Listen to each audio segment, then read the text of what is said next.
سب نے مفسرین نے اپنی اپنی بات لکھی۔ میرے استاذ گرامی یہاں فرمایا کرتے تھے، بھائی اگر تو دنیا میں اپنے بیٹے کو دھوپ میں بیٹھا دیکھے تو تیرا دل پھٹ جاتا ہے، یہ دھوپ میں کیوں بیٹھا ہے؟ اس کو شرک سے بچا، شرک اکبر سے بھی بچا، اصغر سے بھی بچا، خفی اور جلی دونوں قسم کے شرک سے بچا۔ دنیا میں تیرا بیٹا دھوپ میں ہو تجھ سے برداشت نہیں ہوتا، بتا اگر تیرا بیٹا جہنم میں گیا تو تجھے کیسے برداشت ہوگا؟ آگ میں جلتا ہوا تجھے، اسے اللہ سے جوڑ دے، اسے رسول اللہ صلی اللہ علیہ وسلم کا غلام بنا دے۔ میرے نبی کریم سید عالم صلی اللہ علیہ وسلم نے فرمایا جب تیرا بیٹا 7 سال کا ہو جائے تو اسے مسجد لے کے جا، 3 سال تک لے کے جا مسجد، 10 سال کا نماز نہ پڑھے تو سزا دے، 3 سال تک خود اپنے ہاتھوں سے ٹریننگ دے، اسے مسجد لے جا، آداب مسجد بتا، اسے نماز سکھا، تو خود لے کر کے جا، بھیجنے کا نہیں کہا۔ فرمایا جب بچہ 7 سال کا ہو جائے تو اسے مسجد، بڑی محنت کرتے ہیں ہم بیٹے کو بنگلہ دینے کے لیے، بینک بیلنس دینے کے لیے، دن رات ایک کر دیتے ہیں، خدارا سے نمازی بنانے کی بھی محنت کرو۔ حضرت بابا فرید الدین گنج شکر رحمت اللہ تعالیٰ علیہ کی اماں کہتی ہیں جب میرا بیٹا پیدا ہونے والا تھا تو میں رب کی بارگاہ میں دعا کرتی تھی، اللہ اگر تو مجھے بیٹا دے تو اس طرح کا دینا بیٹا میرا ہو پر بندہ تیرا ہو، اے اللہ اگر بیٹا دینا تو اس طرح کا دینا میرے اللہ، اس طرح کی مجھے اولاد دینا کہ دودھ وہ میری چھاتی سے پیے پر شکر تیرا ادا کرے، اے اللہ اگر بیٹا دینا تو اس طرح کا دینا کہ قوت روٹی روزی وہ زمین پہ کھائے لیکن اسی زمین پر وہ تیرے دین کا سپاہی بھی بنے، وہ مجاہد فی سبیل اللہ بھی بنے۔ حضرت بابا صاحب کہتے ہیں مجھے شکر پسند تھی، اماں بڑے جتن کرتی ہے بیٹے کے لیے، بڑا کچھ کرتی ہے، وہ بیٹے روٹی ٹائم پہ کھانا فلاں کا، کہتے ہیں مجھے شکر پسند تھی۔ میری اماں سردیوں کے ٹھنڈے موسم میں اٹھ کے میرے لیے پانی بھی گرم کرتی، مصلی بھی بچھاتی اور پھر ایک پڑیا شکر کی بنا کے میرے مصلی کے نیچے بھی رکھتی، کہتی بیٹا نماز پڑھیں تو اللہ شکر دیتا ہے۔ آپ فرماتے ہیں میں روز نماز کی 5 نمازوں کا وقت مصلی اٹھاتا تو پڑیا شکر کی ملتی، سکول اور مدرسے کے میں اپنے کلاس فیلوں کو بھی کہتا نماز پڑھو بڑی پیاری شکر ملتی ہے، کہتے ہیں میں روز شکر کھاتا۔ ایک سویرے فجر کی نماز میں اماں نے وضو تو کرایا، مصلی بھی بچھایا، پر دیہات کی وہ سادی بی بی جس کا سارا کام بھی خلوص پہ مبنی تھا، جو آکسفورڈ سے پڑھی ہوئی تو نہیں تھی لیکن آداب ممتا اسے سارے آتے تھے، جو کسی یونیورسٹی کی سند یافتہ تو نہیں تھی لیکن بیٹے کے ساتھ کس طرح کا رویہ اختیار کرنا یہ سارا اسے پتا تھا۔ کہتے ہیں سادی اماں نے سارے کام کیے لیکن شکر رکھنا بھول گئی۔ بابا صاحب کہتے ہیں میں نماز پڑھنے لگا تو ماں نے یہ بھی بتایا تھا کہ نمازی کے آگے سے نہیں گزرتے، نمازی کے آگے نہیں ہوتے۔ اب اماں کہتی ہے میں مجبور ہوں، درس بھی میں نے دیا ہے، بھول گئی ہوں، اب شکر رکھنے جاؤں گی تو پردہ کھل جائے گا۔ ایک کونے میں لگ کے ماں روئی، بیٹے کی شفا کے لیے نہیں، بیٹے کی نوکری کے لیے نہیں، بیٹے کے اچھے مستقبل کے لیے نہیں، ماں روئی آنسو بہے تو کہتی کیا ہے، اے اللہ میں اسے اپنے آگے جھکانے کو جتن تھوڑی کرتی تھی، تیرا بنانے کا جتن کرتی تھی، اے اللہ مہربانی فرما میری پردے داری کر، اگر راز کھل گیا تو میرا فرید نماز نہ چھوڑ جائے۔ بابا صاحب کہتے ہیں اماں تڑپتی رہی اور میں نے نماز پڑھ کے مصلی اٹھایا، پہلے پڑیا ہوتی تھی اب تو پورا دریا شکر کا بہ رہا ہے۔ فرماتے ہیں میں نے وہ اٹھائی شکر کھائی اور میں نے چیخ کے کہا اماں جلدی آج بڑی لذیذ ہے، آج شکر کوئی انوکھی ہے، اور آج تو کمال شکر دی ہے میرے اللہ نے، ایک پڑیا کی جگہ پورا دریا بہ رہا ہے۔ بابا صاحب رحمت اللہ علیہ فرماتے ہیں میری اماں آئی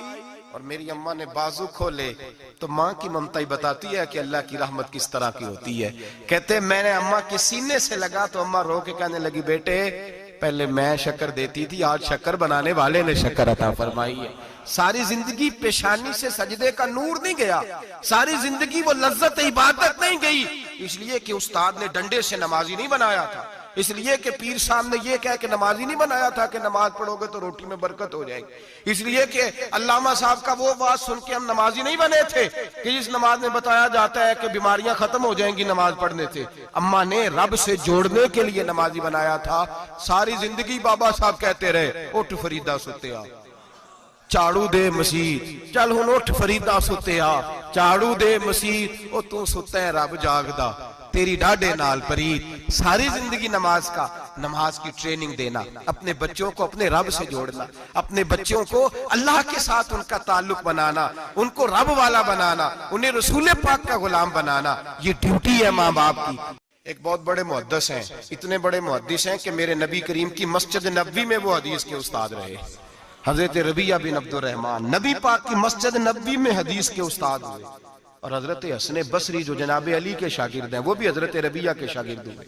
حضرت امام مالک جو 70 سال تک مدینہ اور مکہ میں حدیث پڑھاتے رہے وہ بھی حضرت ربیعہ کے شاگرد ہیں۔ ان کے والد کا نام تھا عبد الرحمن فروغ۔ تاریخ بغداد میں لکھا ہے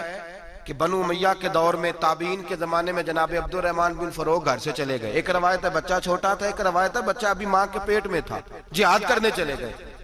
اس دور میں یہ جہاد ہوتا تھا کہ ایک علاقہ فتح کیا تو مسلمان اگلے علاقے میں چلے گئے، اگلا فتح کیا تو اگلے علاقے، ایک کے بعد دوسرے لوگ پلٹ کے نہیں آتے تھے۔ حضرت عبد الرحمن گئے 30,000 دینار بیوی کو دے گئے، کہنے لگے سنبھال کے رکھنا، اور جہاد کرنے نکلے تو 27 سال تک گھر ہی نہیں آئے، اور 27 سال کے بعد آئے تو حضرت ربیعہ محدث بن چکے ہیں، مسجد نبوی میں حدیث کے استاد ہیں، بیٹا بہت بڑا شیخ بن گیا۔ واپس آئے، ہاتھ میں نیزہ ہے، کالی داڑھی تھی ساری سفید ہو گئی، وجود بڑا تگڑا تھا، کمزوری آ گئی۔ آئے، نیزہ پکڑا ہوا ہے، گھوڑے پہ بیٹھے ہیں، مدینہ منورہ میں گھر ہے، دروازے پہ دستک دی، حضرت ربیعہ نے دروازہ کھولا، اندر داخل ہونے لگے تو کہنے لگے بابا تو کدھر گھستا آ رہا ہے؟ کدھر؟ اس نے کہا تو پیچھے ہٹ، تو میرے مکان پہ کب سے قبضہ کر کے بیٹھا ہے۔ بات تیز ہونے لگی، آواز تھوڑی بزرگوں کی بلند ہونے لگی تو اندر سے زوجہ نے سن لیا، وہ دروازے کی اوٹ سے دیکھنے لگی تو پہچان گئی، کہنے لگی ربیعہ پیچھے ہٹ جا، یہ کوئی غیر نہیں ہے، تیرے والد گرامی ہے، یہ تیرے والد ہیں۔ اندر آئے، باپ بیٹا ملے، عصر کی نماز کا وقت ہو گیا، بڑا روئے، 27 سال کے بعد باپ لوٹا، 27 سال کے بعد بڑے روئے۔ نماز کا وقت ہوا تو حضرت ربیعہ جلدی سے وضو کیا، مسجد نبوی شریف چلے گئے۔ جناب عبد الرحمن فروغ نے ابھی کھانا وانا کھانا تھا، کھانا کھانے بیٹھے تو حکم دیکھے شوہر کیا کرتا ہے، یہ نہیں پوچھا کہ 27 سال حال کیا رہا، پوچھنے لگے میں تجھے 30,000 دینار دے گیا تھا، وہ کدھر ہے؟ تو زوجہ کہنے لگی کھانا کھا لو، عصر کی نماز پڑھ کے آؤ، پھر بتاتی ہوں پیسے کہاں ہیں، آپ کی رقم بڑی اچھی جگہ پہ محفوظ ہے۔ کہتے ہیں میں نماز پڑھنے مسجد گیا، عصر کی نماز کے بعد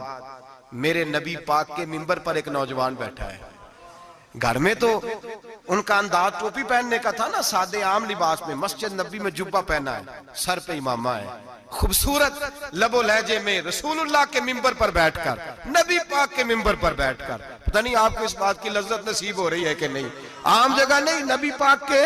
حضور کے منبر پر بیٹھ کر نبی پاک کی حدیثیں سنا رہے ہیں، اتنا بڑا مقدر۔ کہتے ہیں حضرت امام مالک جیسے لوگ، خواجہ حسن بصری جیسے لوگ کاغذ قلم لے کے حدیثوں کی سماعت کر رہے ہیں، ان سے درس لے رہے ہیں۔ جناب عبد الرحمن کہتے ہیں میری نظر اٹھی، کچھ بوڑھا ہو گیا تھا، کچھ اس وقت وہ ٹوپی میں سادے لباس میں تھے، پہچان نہ پایا۔ ایک شخص سے پوچھا یار ہے تو جوان پر اس کے چہرے کی نورانیت میرے دل کو بھا گئی ہے تو جوان پر اس کا حدیثیں بیان کرنے کا انداز میری طبیعت کو گھائل کر گیا، یہ کون ہے جو نبی پاک کی مسجد میں بیٹھ کے حدیثیں بیان کر رہا ہے؟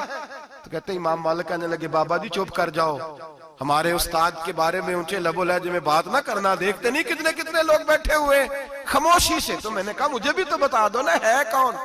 تو کہنے لگے کوئی عبد الرحمن فروغ نام کے بزرگ ہیں، یہ ان کے بیٹے ہیں، ربیعہ نام ہے۔ کہتے ہیں جب لفظ کہے تو میرے آنسو چھلک کے باہر آئے اور میں حضور کی مسجد میں گر گیا اور رونے لگا کہ یہاں اور میرے رسول پاک سید عالم صلی اللہ علیہ وسلم کے منبر پر اور میرا بیٹا۔ کہتے ہیں میں تڑپ کے گھر گیا اور گھر جا کے میں نے اپنی بیوی کو جب دیکھا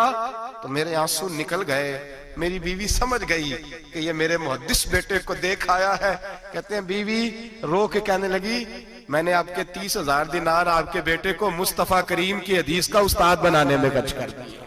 میں نے وہ 30,000 دینار خرچ کر دیے، 30,000 دینار آپ کا بیٹا میں نے۔ تو کہتے ہیں میں اپنی بیوی کی طرف دیکھنے لگا، میں نے کہا قربان جاؤں، میں اگر اللہ کے دین کے رستے میں تھا تو نے میرے ساتھ نیکی کی ہے، میرا بیٹا بھی دین کے رستے پہ لگا دیا۔ میرے بھائی اللہ سے جوڑا، اللہ سے جوڑا ان لوگوں نے اپنی اولاد